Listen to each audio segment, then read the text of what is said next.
What's poppin', everybody? Birds deep. We're back. It's playoffs.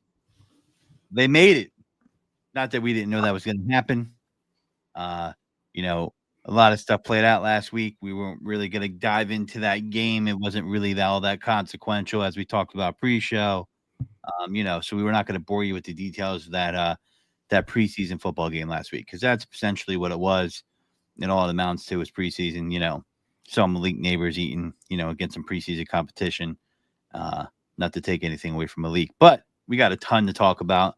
Obviously, the pending Eagles game on Sunday at 4:30 p.m. against the Packers. We also have to talk about, Jalen. Will he be rusty? Not rusty?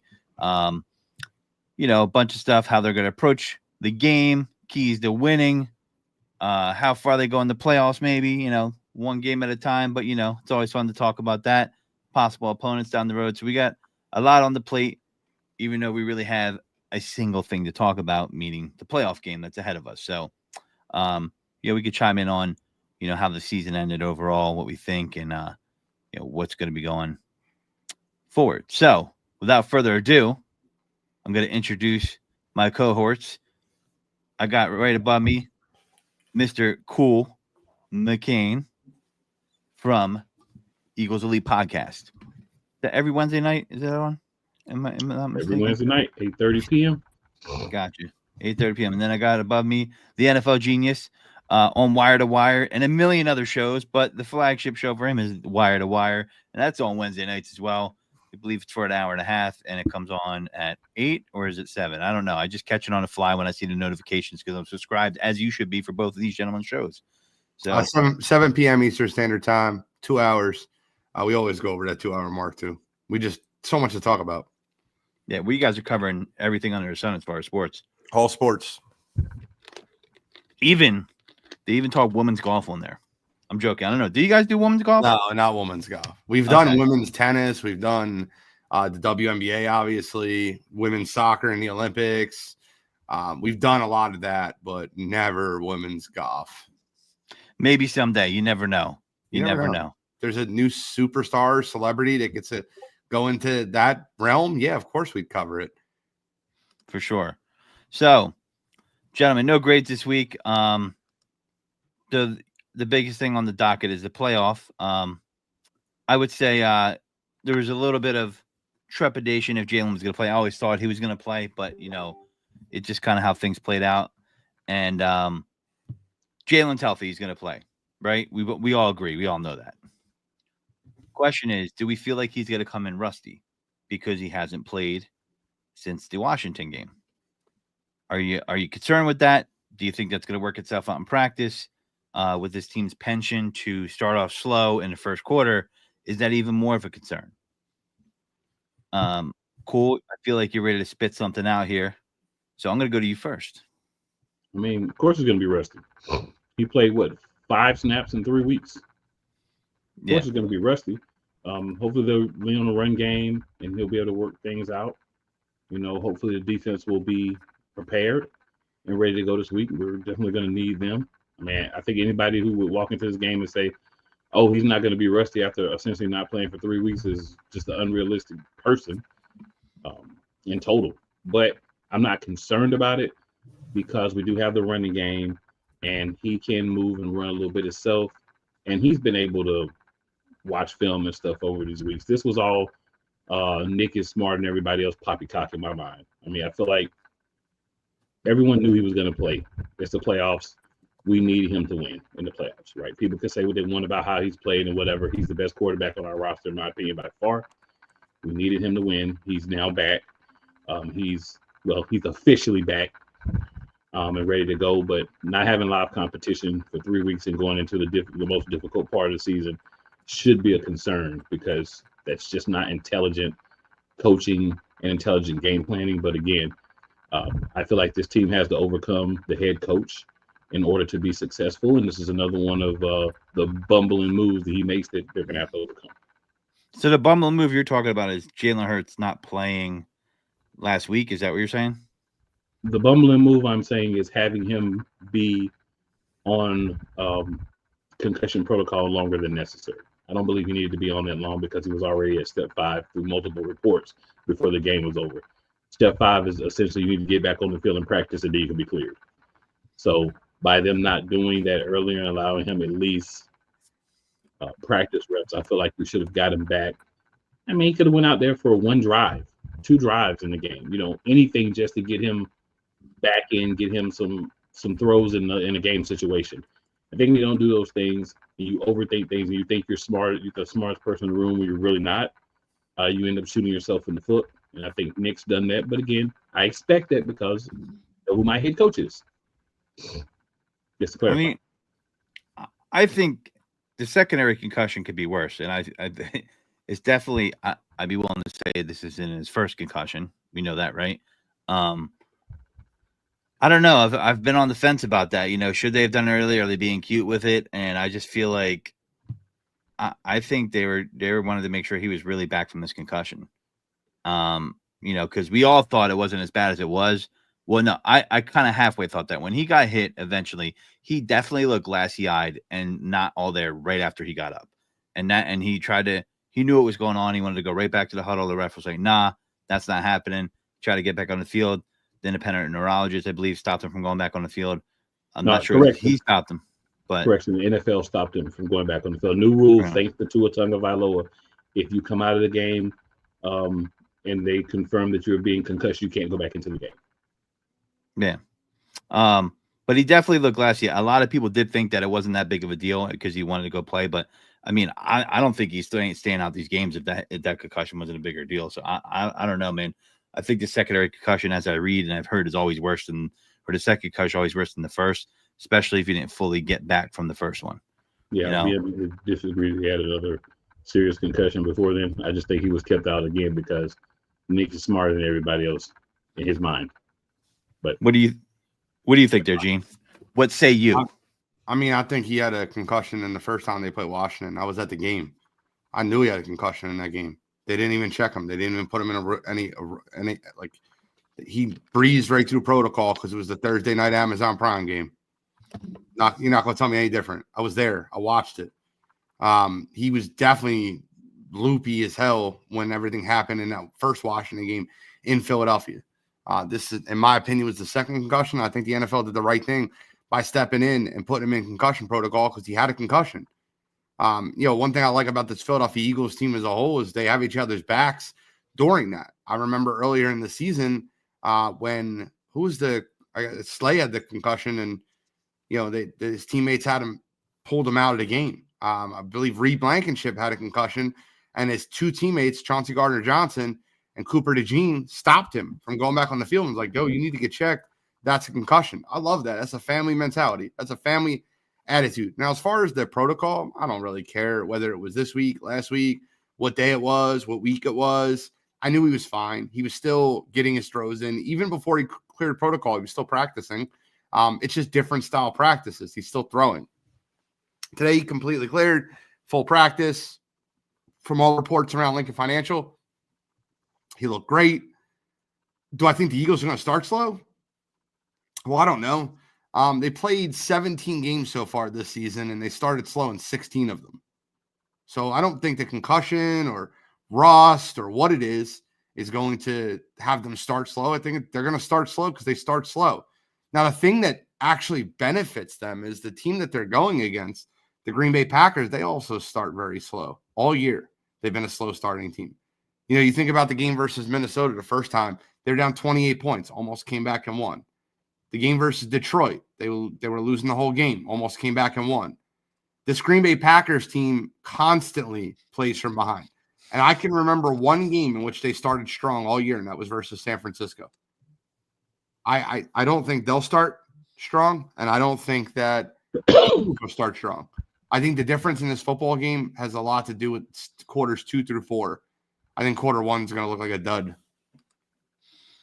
Yeah, I mean, the Packers, I have a lot of opinions on them, and I've always said I actually wanted to say something about it last week, but time didn't allow on sideline to sideline, and I'll expound more on the Packers as I'm pretty sure there'll be a conversation more on the next show, as far as them versus the Eagles. But, yeah, I tend to agree with you, Gene. I just feel like, the NFL has some eyes on it. Maybe some people say like, well, because the NFL had eyes on it, maybe the Eagles were doing what they're doing now instead of before. But these guys are warriors first, and they're going to try to get back into the game to their own detriment, right? These football players. We saw Jalen try to literally do it right after it happened in Washington, right? So to me, I think something like that, just kind of talks to. I mean, and sometimes they have to protect those players against themselves too. Like, listen, he probably would have went back in the game if they let him. But man, he's your quarterback. He's still the most vital part of this team. We're not going anywhere without him, in my opinion. Sorry, my chair decided to just randomly go down. I guess he got tired of carrying my weight. So, I don't know. It's a tough one, but I think they did the right thing here. I don't know if it's Sirianni being cute or not. Personally, I know he gets cute, but I think Sirianni doesn't even get a decision in this. Actually, I think they override him, in my opinion. Just to be very clear, I don't think that. Look, I'm not the biggest Sirianni guy. You guys have heard me say that on this show over and over again. I was all for them letting him go at the end of last year. I do think that he does get unfairly criticized at times, whereas everything that goes wrong in the Eagles organization is Nick Sirianni, and everything is right is everybody else. It's Jalen Hurts, it's Kellen Moore, it's Vic Fangio.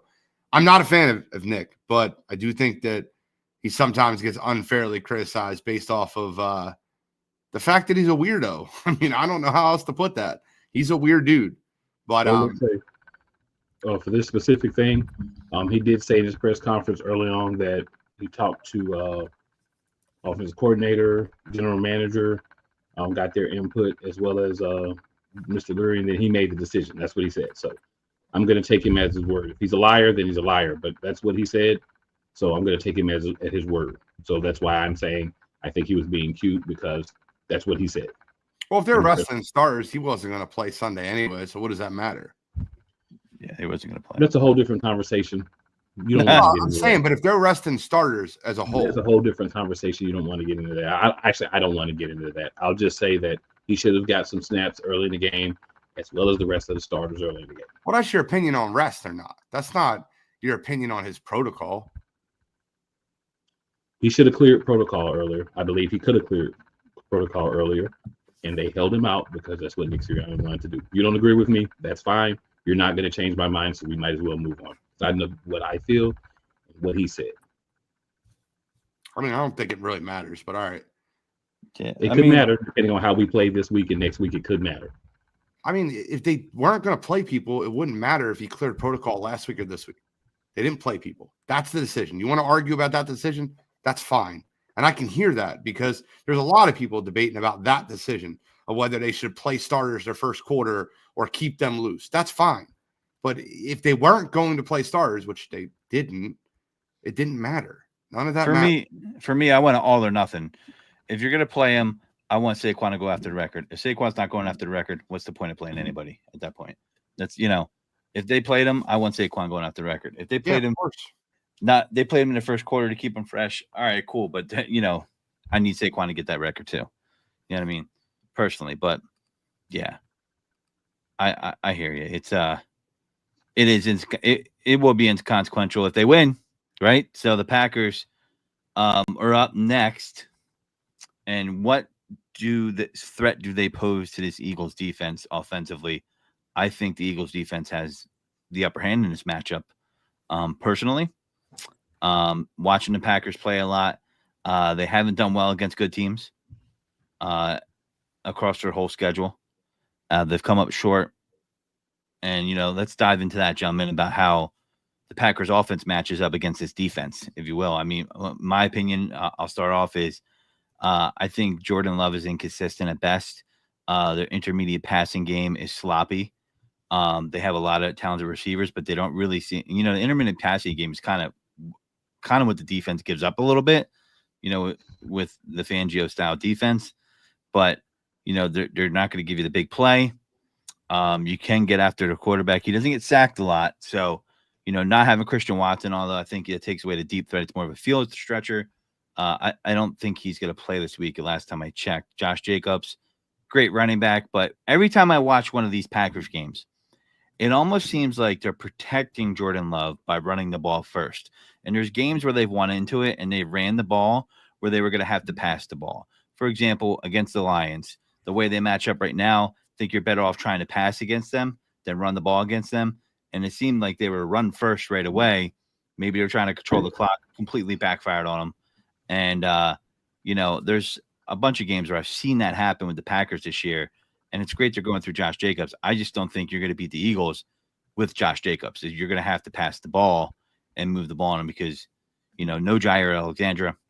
I don't think they'll be able to keep up with the Eagles, in my opinion. So if you're asking how offensively they pose a threat for us, now granted, this is not going to be the same Eagles team that they played in Sao Paulo, but they ran the ball like 23 times for 164 yards the first time they played us. So if their offensive line can neutralize Jalen Carter and the Eagles defensive line like they did the first time, like Sean Ryan and Josh Myers and Elton Jenkins have to play great. Their interior of their line has to be able to neutralize the Philadelphia Eagles run scheme. That's where they can hurt us, right? I don't think that Jaden Reed going down the middle of the field over burning Avonte Maddox all game is going to be the same story with Cooper DeJean. I don't. I also don't think I think that Vic Fangio, that was the first game he had with the Eagles system and the Eagles defense. So offensively, I don't know how well the Packers can move the football. It'll all determine on the interior of that line. I don't expect them to be able to pass the ball. It will. I like the matchup of our secondary versus their wide receivers all day. I'm a very, very big fan of our secondary versus their receivers. You have Quintana Mobe, Cooper DeJean, Darius Slay, Gardner Johnson. I love that Reed Blankenship. I love that matchup versus Romeo Doubs, Jaden Reed, Tucker Kraft. I think that the Eagles have the severe advantage there. If the Packers have any success moving the football this game, it'll have to be on the back of Josh Jacobs. They will have to run the ball and then use play action to set up big plays. Yeah, I mean, the thing about that game, Jaden Reed had a 70-yard touchdown. And he absolutely burnt Avonte Maddox, busted coverage, whatever it was. Outside of that, he's a very inconsistent receiver. I'm not saying he's bad. And I just don't see the Eagles letting him pop off for a 70-yard bomb in this situation. They're going to be ready for that. They're going to be ready for the 138 yards he put up. It was four receptions on 6 targets in that first game. And like I said, that touchdown and 70 yards was lion's share of that production, just a little over half. Nobody else really poses a threat. And I believe I'm going to double check. Watson's not playing, so that takes away that deep threat right there. Yeah, tore his ACL. So he's not playing, right? So I don't know. We'll see. I just think it's a different Eagles team. The first 4 weeks of the season, and a lot of people discount this, is really preseason. I mean, the Buccaneers beat the Lions. Do we think the Buccaneers beat the Lions today? I think you'd be crazy if you say that. No, I don't think the Buccaneers are going to beat the Lions. All right? Like, there's, the Eagles got beat by the Bucs. Might be able to argue that the Bucs are dangerous to the Eagles. We talked about it on here, right? But there's a lot of games you see in the first 4 weeks where I'm not going to completely throw it out, but I'm not going to completely say it's going to be a carbon copy all the way to the end of the season. Just because I don't think you really in the NFL start getting quality football till week 4, week 5, in my opinion. I do think it's very interesting that Jordan Love is not on their injury report when he still very much has a UCL injury. There's no doubt in my mind. He had no feeling in his hands. Yeah, I think for me, I would say I agree with the game being different, but we have to also realize it's going to be different for Green Bay. Like, we're not going to see the same exact Green Bay team we did either. They have film playing against us. Obviously, we weren't playing as good as we're playing now, but a lot of the tendencies, different things were already established. We just needed to better execute throughout the rest of the season. Was a tight game. I think when you look down this receiver depth chart, you mentioned Jaden Reed, Roman Dobbs, Tucker Kraft. Watson's out with injury, but you also got Emmanuel Wilson, Dontavian Wicks, Luke Musgrave. And these are not guys that are big play guys that are like, oh my God, we got to guard them. But unlike what we do a lot of times, Green Bay will throw those guys the ball if they're open. So you have to cover them. right? If you're more focused on taking certain people away, you're kind of letting play in zone and letting guys be passed off. These guys can make plays. That's why I think will be the biggest concern for me in the passing game. I don't think we're going to not lock down guys and not play defense or not take anybody serious, but just them being able to find little cracks, little gaps in our zone, which I do know a lot of the times we have been rotating in zone with our press and man coverage. So just find those little cracks, being able to sit in those little spots and get a couple of plays here and there. I do think running the ball will be important. The last time we played, they did have like 21 carries, but it was bloated because Jaden Reed had that one carry for 33 yards. I believe it was the end of the round, if I remember correctly. Yep. So that kind of bloviated, in the words of Stephen A. Smith, which I don't do much, but bloviated the stats of their run game a little bit. It's still 20 carries for 130 yards. That's not nothing to sneeze about. 446 from Emmanuel Wilson, 1684 from Josh. They were regular carries, though. The Emmanuel Wilson carries were just he was spelling. He had 4 carries, and he took off. But another thing was we have to tackle. And that's where I was going to go to with my assessment of the defense. We have to tackle. We have to consistently tackle. We've been doing that more lately. We've been doing better at that. But there have been times where we've said we've got to be better. And the thing about it is we just got to be better. We also had 3 turnovers to their 1. They won the turnover battle. Like I look, man, don't call me that guy. Call me whatever you want to call me, but I am a little too overconfident in this football game. And I fully admit that. I just don't see where on the Packers roster they beat us. Now, Brett puts up the deciding factor will be more on the other side of the ball. The Packers offensive line is elite, not concerned about them, but the defensive line can't win one-on-ones and is a much bigger issue. Brett, here's what I want to say, right? The Packers offensive line is very good. They're one of the top units in football. But they were also playing on a paint mud pit, and no other team in the NFL has been able to run the football versus Philadelphia. If the Packers can run the football without the Eagles having to stack the box, that's where it'll cause issues for your offense versus our defense. If the Eagles don't have to put 7-man in the box and they can stop the run with 6-man fronts or even 7-man fronts, and they can keep that extra safety, the Packers will not move the ball efficiently. They played in literally a mud pit in Sao Paulo. There's totally different circumstances in this game. And by the way, we're healthy. They're not.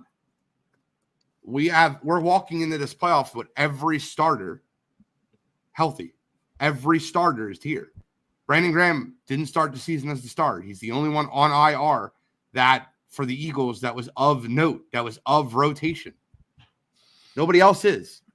Yeah. The thing about this too is maybe we flip it to the offense now. So Jair Alexander's on the IR. There is nobody that's going to be able to guard A.J. Brown from the cornerback position on that other side of that ball. I don't know if we come out running, we come out passing, but you can definitely take advantage of this Packers secondary. I definitely think that's possible.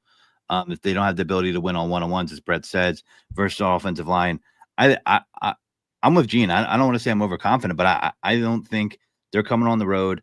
And like I said, when I watch the Packers the last back half of the season, even in that game against the Eagles, I know he got hurt, but he was only 50% completion percentage. And I just don't, you take away that big touchdown to Jaden Reed, I just don't see an efficient, consistent Jordan Love. They couldn't put away the Bears. They sat him, brought him back in. They beat up on the lowly Saints, which they should do, obviously. But I just, there's times where I see where he has to pass, and I don't see him getting it done. So if they have to run the ball is my point. The Packers have to run the ball. They have no other choice. You can predict it like the weather. They have to. There's no other way for them to go offensively to have a pass. So stack the hell out of the box, because if they're open, cool, you're right, they're going to throw it to them. I just don't think I think our cornerbacks are going to be able to hold them down long enough where we're going to get to that rusher, or we're going to be able to. Zach Bond's going to be in there playing the run. Nakobe Dean, Jalen Carter's going to be blowing up the gaps. Jordan Davis. I don't think this is a good matchup for the Packers. So just to kind of touch on a couple things, and I want to leave this here with the Packers, and nothing. I don't want to disrespect them. I think they're a good football team, but anytime they've went up against the elite, they've gotten buried early and had to try to come back. You will not be able to come back versus this Philadelphia Eagles team. The Eagles get a 10-point lead in this game, just book it. Stamp it, it's over. The Philadelphia Eagles control clock. And listen, if you look back at that first game, Jalen Hurts threw 2 of the ugliest interceptions you'll ever see. The Packers want to funnel the ball to the middle of the field. That's their goal defensively, and let the ball hawks ball hawk. Xavier McKinney is where you have to know where he's at on every play if you're Jalen Hurts. You cannot float a ball over the middle from the 3-yard line. And Jair Alexander had caught one of the worst interceptions I've ever seen Jalen Hurts throw. Crossbody in the red zone, up 5 points. That would be a potential to make it 8. And he just threw across his body into Jair Alexander's hand. Another play, Jair Alexander dropped an interception that Jalen Hurts threw that was directly to him, that he jumped the slant route for A.J. Brown. Jair Alexander is not playing in his football game. There should be no fear throwing the ball to the outside.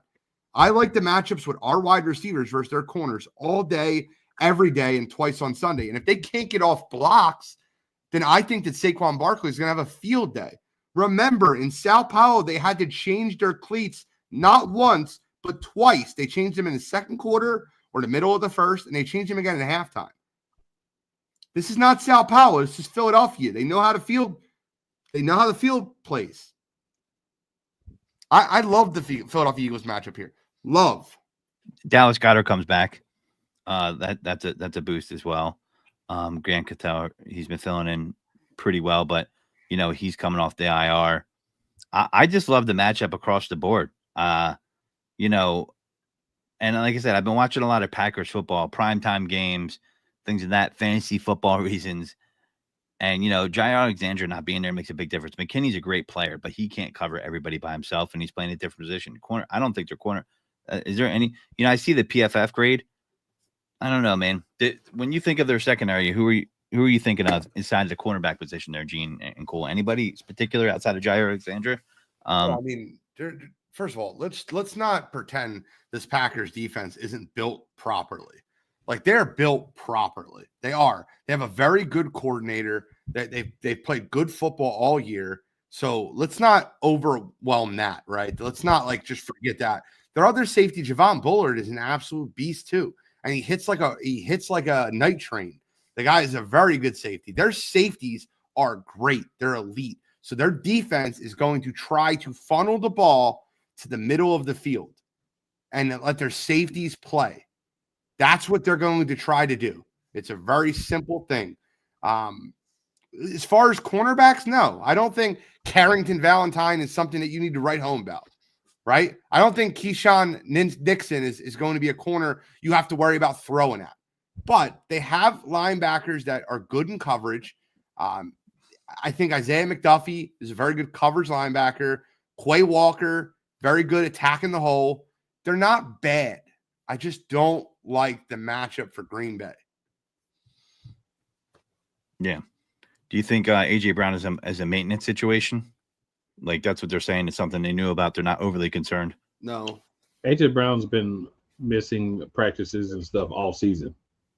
Well, not all season, but since he came back from the hamstring and the bye week, he's been out of practice at least once most weeks for rest. It's one of those nagging things. It's not anything that I don't think is important. It's just one of those things. It's like, look, just set it down. We need you for the game. We're not worried about what happened in practice with you. And that's, it's simply that. Things can get overblown. Obviously, if something comes out and says, oh, he's injured, he can't play, then that's one thing. But as I see it, like I always see a lot of these things, especially with any team this time of year, you're just saying, let's be cautious. If he looks like he comes up gimp or anything in practice, he's out of there for the rest of practice. And that makes sense, especially for the Eagles right now. So, yeah, I think it's a little bit more than that. I think he's been injured for the last 5-6 weeks. He's basically all but said that. I think it's something he can play through. I think he will play. Yeah, no, I definitely think he's injured. I don't think there's any chance he doesn't play. I do think it's concerning that they pulled him out 10 minutes into practice. I thought that was concerning, right? They had him listed to practice. They pulled him out after about 10 minutes, and then he got listed as a do not participate the next day. Do I think that's concerning? By the way, that injury happened, the re-aggravation of the injury, apparently, happened yesterday, not today. Today was a DNP. Yeah. They're trying to play on like it's nothing. They're just saying it was rest, but obviously you're resting him because it didn't go too well yesterday in practice. You know what I mean? So we'll see. I mean, that's a key piece there. But we do got Saquon. So is Saquon going to be able to get off on them like he did last time? Did the field play to his favor? No, it didn't. He slipped his first 2 carries.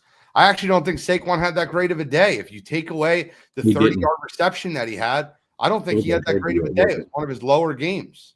Yeah. Because if you take that away, you look at just him as a running back. He had 24 carries for 109 yards. He did have 2 touchdowns, but that wasn't a great day numbers-wise for Saquon. Yeah, you take away the 34-yard carry like you did with Jaden Reed, and it was 23 carries for 74 yards, 75 yards. That's nothing to write home about. Did have a hell of a touchdown catch in the corner in the end zone, though. That he did. But 2 catches for I think it was only 23 yards if I'm not mistaken. Yeah, 23 yards.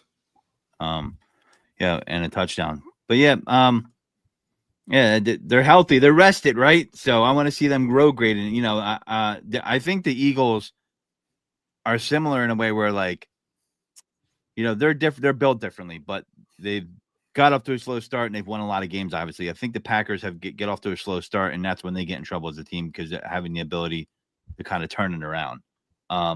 That's where you see the difference in the 2 teams. One team does get off to a slow start, but they seem to be able to hold the bridge, so to speak, and turn it around. And the other team, not so much. I mean, that's the big thing. I think it's a talented team. I'm a fan of a lot of the Packers receivers. I'm always been a Romeo Doubs guy personally. But we'll see, man. It's going to be interesting. There's some individual matchups you guys are looking to exploit that you think could be exploited that we haven't talked about from tight end on the offense, maybe, Slim Shady or Slim Reaper. Whoever's guarding Devontae Smith, that matchup, that's one to watch. I've said it all season. At some point, I've got to be right if I keep saying it. Perhaps at some point, they're going to do something crazy like use Jahan Dotson with, Jalen Hurts. He got off last week. Jahan Dotson was doing right. I mean, it's like we know he could get off, but I mean, I'm not celebrating beating a team who's trying to lose, in my opinion. And I'm not celebrating, doing it against a lot of their backups as well. So my thing is, let's see what do it. And it doesn't have to be a big game, just the catches when they're there. My thing is, look at your matchups. I've been saying it all year. Whoever's open on your team that has the jersey, the rumor is we're going to wear the black, right? So if they have on a black jersey, throw them the ball. Wear the green if they have on a green jersey, throw them the ball. Eagles green, not if the Packers wear green. Eagles, no goal strips, just to be clear. But throw them the ball. That's the thing for me. That's all. That's the thing for me. You also want to stay away from the middle when you're running the football. I think the Philadelphia Eagles interior line versus the Packers interior depth on the defensive side, they might not be able to get off blocks, but I'll tell you right now, they're with Kenny Clark in the middle, with Devontae Wyatt, Georgia kid in the middle. You really kind of want to run at their edge rushers. You want to run it Rashawn Gary. You want to slow his edge rush down. Lucas Van Ness is, not lived up to that first round grade. Listen, when you let him peel his ears back, he's not a bad edge rusher, but you want to run at a lot of stretch plays is where you kind of really want to eat at. You see the Detroit Lions did that a lot with Jahmyr Gibbs. Like off tackles and things where the running backs getting to the outside, correct, pretty quickly, where you can use his speed advantage, which he did that one big play he had when he got the opportunity. So definitely agree with that. And their corners are going to be playing outside leverage. So they're going to try to funnel the ball to the middle of the field. You have to know where Xavier McKinney is. You have to keep an eye on Xavier McKinney. Yeah. I mean, he's amazing. So that's the type of dude where that's the guy that makes me wary on the defense when we're passing the ball. He's a ball hawk. And I just feel like if we have a repeat of those kind of throws that we saw in the first game, that would be a problem. I don't expect that from Jalen. I hope not. I hope the rust doesn't come through and that happens. But, the first quarter is good. It's what's going to make me most nervous because that's what makes me nervous about this team all year.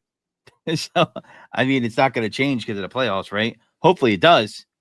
But it's a shame, man. He gets hurt in that Washington game, and I feel like they came out gangbusters. Like they were firing on that all cylinders in that game, and it just feels like scoring touchdowns. They didn't score touchdowns in the second half. Well, I meant while Jalen was in.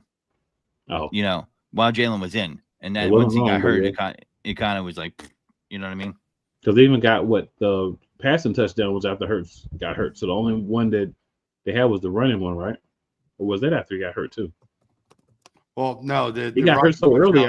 It's hard for me to remember. It was 14-7 when he got hurt, or 14, maybe 14-0. But the rushing touchdown happened first play with Kenny Pickett. It was a stretch play, 70 yards. That's right. That was with Kenny Pickett. Okay, I knew one of them was. Like I said, it happened so early. I'd have to go back and actually end up finishing the drive and scoring a touchdown with Kenny Pickett. But the first drive after Jalen got hurt was the rushing touchdown by Saquon.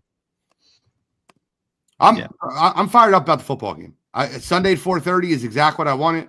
If you could pick, it would be Saturday night at 8:00 or Sunday at 4:30.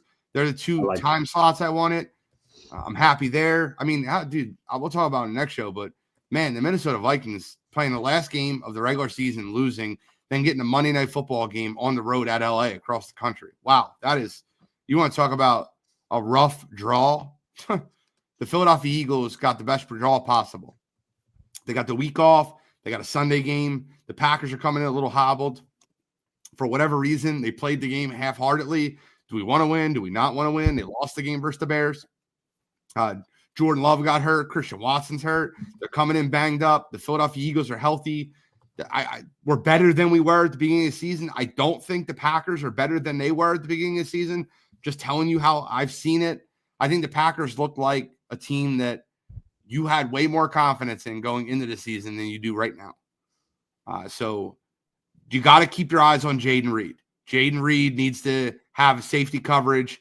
Cooper DeJean with safety coverage, 100%. You can let your corners play man up versus Romeo Doubs and Dontavian Wicks. I'm very confident with Slay and Quinyon Mitchell versus those guys. They're good matchups, right? Use Reed Blankenship. Use Chauncey Gardner-Johnson, whoever your extra safety is, to follow around Jayden Reed. That's what you have to do. And then your other safety needs to be keeping their eye on Tucker Kraft. If you can stop this team with a 6-7 man box from running the football, the Eagles will win this game. It will not be close. Yeah, I agree. I'm overconfident. I understand that. Fully understand I'm overconfident. There's no reason to walk into this game if you're an Eagles fan and feel like you're going to lose this game. But at the same time, I think we have to acknowledge that my only thought the other way is we have to acknowledge there has been times where not something that the other team has done, but we haven't tackled well. We haven't moved well. We just don't need that to be now. We need to have gotten all that out. We need to go in, focus, making plays from the beginning of the game, especially on the defensive side, because I do believe there's going to be some rust on Hurts. I don't know what the level of that is, but I do believe there's going to be some rust. If he's a human, there's going to be some rust, and he is human last time I checked. So it's just what that's going to be, how much that's going to be. But that's why you have the running game and the defense who should be able to help mitigate that early in the game until he can kind of get it going. Yeah, I agree. And it may be no different. Like you said, it may be no different because we start off bad anyway. So by the time he gets it going, it may be when we normally get going anyway. What we can't do is we can't turn the football over early. That is correct. If they stop you and you punt the ball and you lose a little field position, that's fine. I'm okay with that. You cannot fumble the football. You cannot throw the ball across your body in the middle of the field from your own 3-yard line to Xavier McKinney. I don't know how we got out of that situation only down 6-0. Yeah, no. Their first 3 drives were punt, fumble, interception. That was a terrible way to start the season. It was. Yeah. I don't think you're overconfident. Eagles are a 14-win team. I don't think it's being overconfident, being the 2 seed, the 7 seed coming into play on the road. I don't think it's being overconfident. I think it's being realistic. You know what I mean? If they were playing a different team, I might say that, but that's just me. I think confidence is based off of fact here. and seeing what I've seen before my eyes. And this is one of the best Eagles defenses I've seen in a while. And I have confidence in Vic Fangio. I have a lot of confidence in Vic, right? After his first 3 drives, the Philadelphia Eagles put up 17 points on him in the second quarter. Like, we'll forget about that part, but they put 17 points up on the second quarter. They put another 14 off in the third quarter. And in the fourth quarter, when the game was on the line, this is what the Philadelphia Eagles did. 7-minute drives. This is what Philadelphia's been good at. They had a 7-minute drive to basically run the clock out, 16 plays, 7 minutes off the clock, and then put them up 5 to force Green Bay to try to go the length of the field in 30 seconds. That is Philadelphia Eagles football. Get a lead and just continue to move the sticks. Yeah, Devontae Smith and A.J. Brown combined for about 12 catches, 200 yards, and at least I think it was maybe 1 touchdown each. Or no, I know A.J. Brown had 1. No, Smitty didn't have 1, so it was 1 touchdown. That's a tough matchup for them. Even if Jair was in the game, it would just make it a lot harder for the Eagles to kind of assert their dominance. We'll say maybe A.J. Brown's playing possum, and then he ain't that bad. I don't know. We'll see. It is playoff football, though. Weird things happen. I've heard people say, hey, they snuck up on the Cowboys last year. Not really for me. I didn't think they were going to smoke the Cowboys like that. But, the Eagles are a different team this year. If they were playing the Eagles of last year, I probably would have said, the Packers are going to get us. You know what I mean? But last year they beat the Cowboys, and the way they beat the Cowboys, they jumped on them early. They got ahead quick. Yep. They hit them with the run. They had some big plays, and they never looked back from there. So you don't want to get the Cowboys because the Cowboys couldn't get off the field in third down. Yeah. The Green Bay Packers started that game 7 for 8 on third down. I need you to understand the Philadelphia Eagles defense needs to get off the field in third down. Yeah. Yep. 100%. And Zach Bond, I'm looking for him to have a big game. He had a pretty big game that first game against them. 15 tackles. Yeah, so Zach kind of fired up. Rub the head for some good luck, whatever you got to do, baby. But he's been pretty damn consistent. Is that like the free agent steal of the year in the NFL? Zach Bond, or is there a better one? Outside of Saquon Barkley, sure. What? But I don't know. Well, I don't know if Saquon's a free agent steal. I think Saquon got running back money based off the market, and he got paid pretty well. About like value of the year? Yeah, the value of the year. That's fair. Yeah.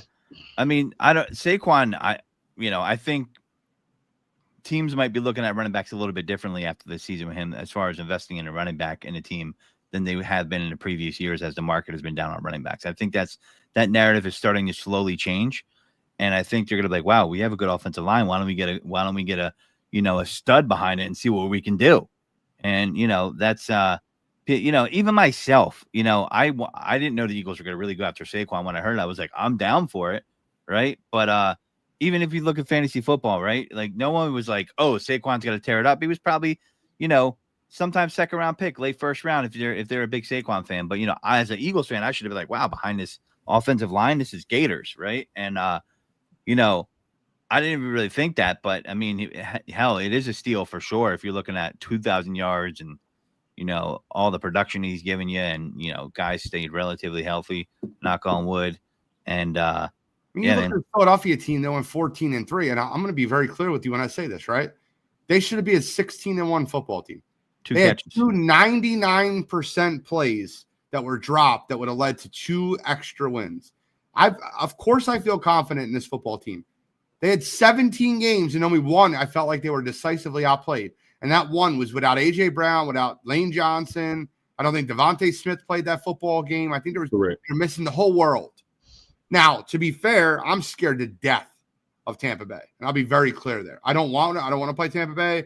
I don't want anything to do with Tampa Bay. I'm hoping that Washington beats Tampa Bay. Give me anything but Tampa Bay. I don't want Tampa Bay. What if the Eagles have to run through the whole NFC North? They play the Vikings next week, and then they got to play the Detroit Lions in Detroit. No fear of the Vikings. Yeah, me either. Sam Darnold in Philadelphia? Yeah, no fear. You seen when the lights got bright last week, what happened with him? Yeah. Old Sam's still in there, bro. Yeah, he makes an appearance. That's for sure. I don't know if I'm really afraid of the Rams. That could, Minnesota fans travel pretty well too. Do you know why I'm not afraid of the Rams, Godfrey? Because big guys beat up little guys, and our lines beat the shit out of LA. the last time we played. Yeah. You remember getting in a fight with a guy that beats the shit out of you, right? You remember that, right? Sure. I don't worry about the Rams whatsoever because the Philadelphia Eagles lines, offensive line of the Rams could not block Philadelphia. They were unblockable. And the Eagles offensive line absolutely bullied the Rams when they played them. That was the game where Saquon Barkley set the Philadelphia Eagles rushing record for a single game. There's no fear whatsoever about the Rams. The Rams would be my favorite opponent to go up against. Followed by the Vikings, then the Packers. I'm scared to death of the Buccaneers. Give me the Commanders. I'll take the Lions in Detroit before I play Tampa Bay. I don't want Tampa. Yeah, well, listen, those 2 catches, did the Commanders make the playoffs if the Eagles beat them? Are they just out of the playoffs? I'm trying to roll back the picture. Made it. They're the 6th seed. Okay. Still would have made it. They probably would have made it. We might have just been playing them again for a third time. Yep. Yeah. So right away. They're 12-5. If they were 11-6, they still are better than the Seahawks, better than the Bucks. Yeah. They had a lot. Lady Luck was very friendly to the Commanders this year. The Hail Mary. Oh yeah. I mean, listen, that's a whole Bears other ripped off discussion. 8 straight losses out of that, after that Hail Mary. Yeah. It's crazy to me. Those 2 catches, it kept Atlanta in contention longer than I guess they should have been. The eventual benching of Kirk Cousins. It's just those had ripple effects throughout the whole season. And some on other teams even more so than the Eagles. But the Eagles, they would have been a number 1 seed if they did catch those 2 balls, which is wild to think about. 99% plays. Devontae Smith makes that play 99 out of 100 times. Saquon Barkley catches that ball 99 out of 100 times. That's your 2 losses. Devontae Smith was so mad at himself because he knew. He was like, man, you could just see. He handled it so well, though. He did. Got in the press conference like, I can't do anything about it. That shit's over. I got to look forward. Like, you asking if I'm going to harp over it? No, I'm not going to harp over it. I loved his response. By the way, before we wrap up the show, before we finish off, I got to bring this up because it's absolutely driving me nuts. Look, I like Tanner McKee too. I don't dislike Tanner McKee, but bro, calling him Foles 2.0 or saying that if Church struggles, should we bring in Tanner McKee? Dude, we need to stop that shit now. I like Tanner too. He's not Foles 2.0, right? It's not the same thing. He throws with anticipation. He's got a big arm. Yeah, great. He played a team that did not want to win. What are we talking about? I've listened to Eagles radio all week talking about Tanner McKee needs to be the backup for Jalen Hurts. No. Kenny Pickett played fine versus Dallas. Dude, the people are ridiculous. I saw some Tanner McKee versus Jalen Hurts discussion now. I'm like, are you out of your mind? To me, people just have this old idea of what a quarterback is, and they don't have. They're definitely prisoners of the moment a lot, especially in Philadelphia. You hear that when you talk on sports radio, and you hear people talk about stuff, about even being better than Kenny Pickett. I don't think he's better than Kenny Pickett. I know. First off, Kenny Pickett has way more experience as a starter than Tanner McKee does. Okay, I'm not saying I want Kenny Pickett to start for my Eagles, but I want him to be the backup. I'm sorry, maybe it's not a popular opinion. I don't. I think that what Tanner McKee has showed us allows us to be able to move on from Kenny Pickett without any, and Tanner McKee can be our. Well, I'm not talking about long term, but I mean short term. I think people are jumping to some conclusions here. I mean, it's not did Kenny Pickett play awful though? No, he played I mean, and then to raise it to oh man, there's something there, and then the Nick Foles comparison is so fraudulent because. The thing about Nick Foles is he did come out of nowhere for the Super Bowl, but he didn't. He had a 27 touchdown and 2 interception season. Correct. Okay. He had success before on the pro level, right? Correct. So there's not a comparison between him and Tanner McKee. It's not the same. Just because they're both tall white guys doesn't mean they're the same thing. Correct. All right.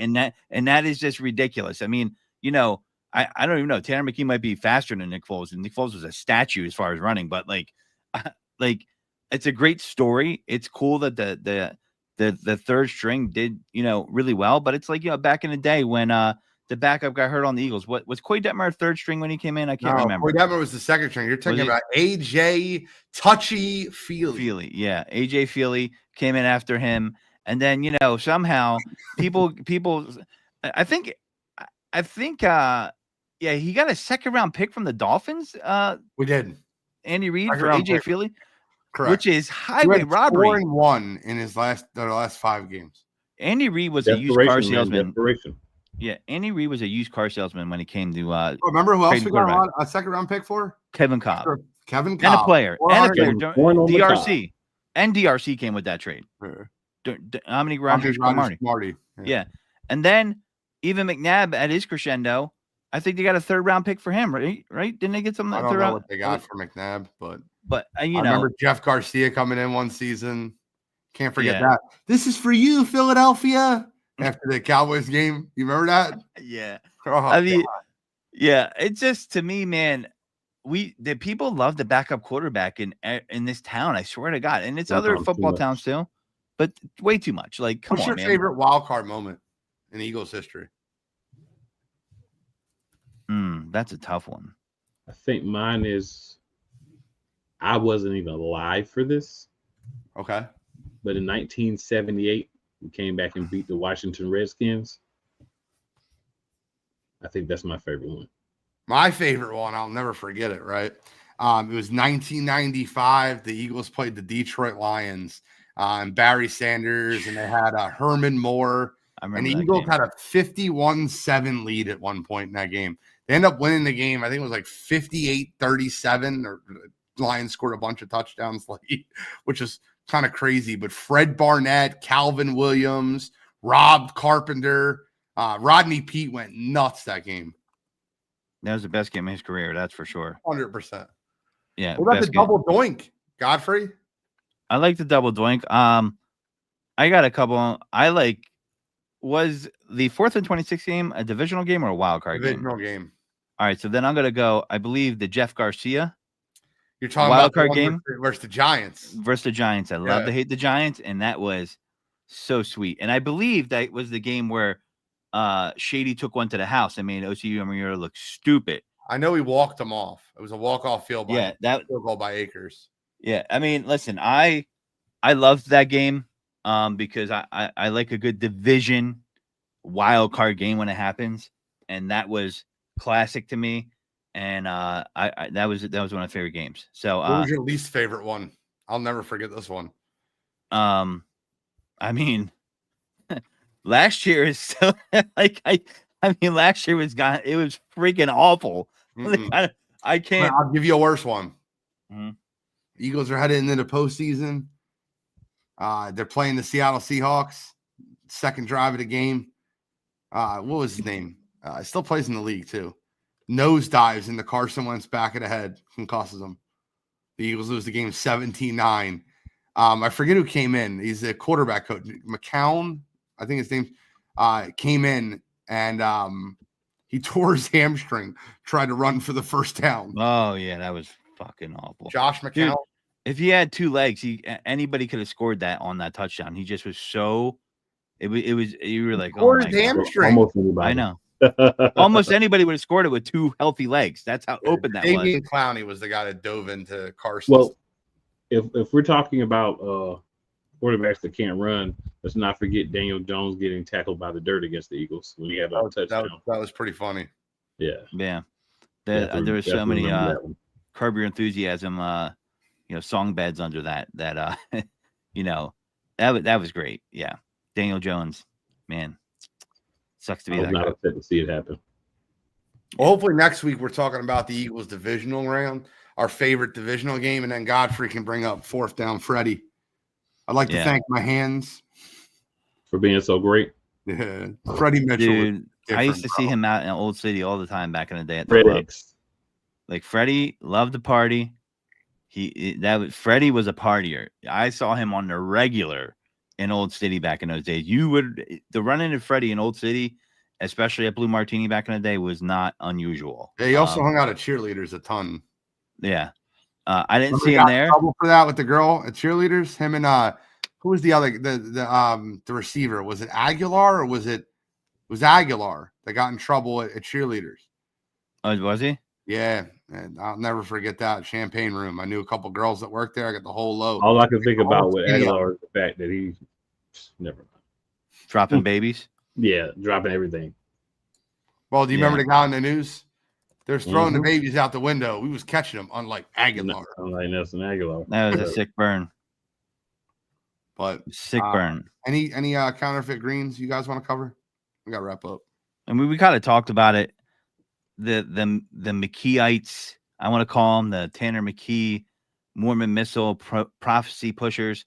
That total counterfeit green. Like when you say that, you could tell that you're just casually watching the game and you're catching some highlights, reading the headlines, and logging into Instagram or Twitter and just kind of regurgitating other people's thoughts. Because, as it's a nice story, but he is not an NFL starting quarterback. Maybe down the road I get proven wrong and I'll eat the crow and I'll say I was wrong.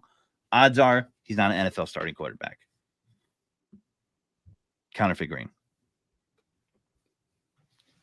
Cool. You got one, brother?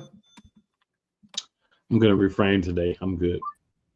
Cool's in a good mood. As long as I don't talk about certain things, I'm good. Let's talk about him. We got a minute left. I would like to ruin your night. It's gonna take more than a minute. It would take way more than a minute. I'm kidding. Let's give our score predictions then. Let's wrap it up. I gave mine on wire to wire. I'll give it here again. I got the Eagles winning this football game 31-17. Yeah, I'm about there. I'll go give it a weird score, like a 34-19. I'm gonna go 35-17. I love the Eagles in this one. I mean, Final comments, I love my chair. I feel confident we'll win the game. Any final comments, gentlemen? No, just enjoy the ride. It's football season. Go It's Birds. playoffs. This is what they play the games for. They play to win the game. Well, In the word of Herman Edwards. that's taking the deep with D. Godfrey, Cool McCain, the NFL Genius, Gene Walzak, and we are signing out.